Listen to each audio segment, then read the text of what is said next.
Assalamualaikum warahmatullahi wabarakatuh. Nama saya Rizwan Iqbal dari Universitas Muhammadiyah Sumatera Utara, jurusan Kesejahteraan Sosial angkatan 19.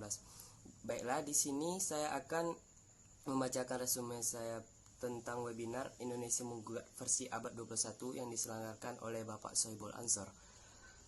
Baiklah, akan saya mulai. Sampai sekarang, Belanda masih menganggap bahwa tanah air Indonesia ini adalah milik mereka. Yang itu harusnya kita perdebatkan. Padahal orang yang berhak akan tanah air itu adalah orang-orang pribumi. Sebenarnya tidak perlu mendapatkan izin dari Belanda kalau kita merdeka, karena ini adalah negara kita sendiri. Negara-negara yang dulunya dijajah itu tidak lagi terjajah, karena pemikiran mereka sudah terbebas dari mental terjajah dan mental penjajah secara umum. Namun yang sebenarnya masih terjajah secara pemikiran adalah negara-negara yang dulu bersifatnya kolonialistis. Belanda sudah menjadi penjajah sebelum mereka dijajah oleh Jepang dan Jerman. Setelah mereka merdeka dari Jepang dan Jerman, mereka menjajah kembali. Ada beberapa hal yang perlu kita buktikan untuk pemerintah Belanda dan negara-negara kolonial tersebut, yaitu yang pertama, bahwa mereka bersalah atas memperbudak jutaan rakyat pribumi. Yang kedua, industri dan budaya penghapusan identitas nilai pribumi atau nilai adat. Yang ketiga, komponen darah apabila dianggap sebagai orang Eropa. Yang keempat, ekonomisasi kepulauan Indonesia. Ketiga, agresi Belanda yang mempunyai ratusan penduduk pribumi. Yang pertama, mereka bersalah atas memperbudak jutaan rakyat pribumi.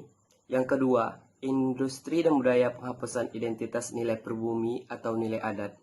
Yang ketiga, komponen darah apabila dianggap sebagai orang Eropa.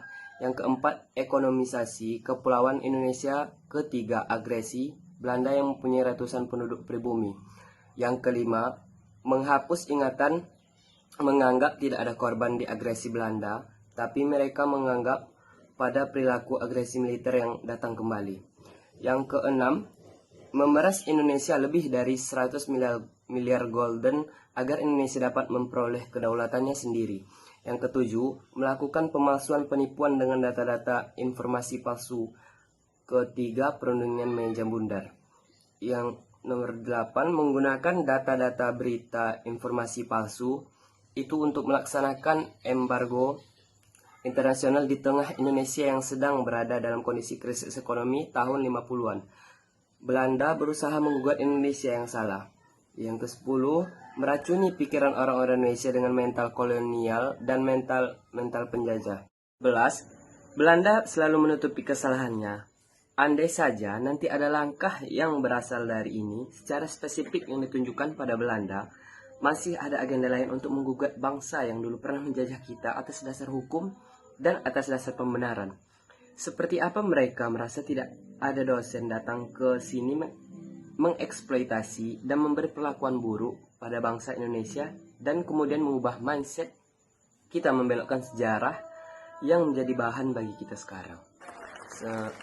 Baiklah, mungkin hanya itu yang bisa saya sampaikan. Lebih dan kurang saya mohon maaf. Wassalamualaikum warahmatullahi wabarakatuh.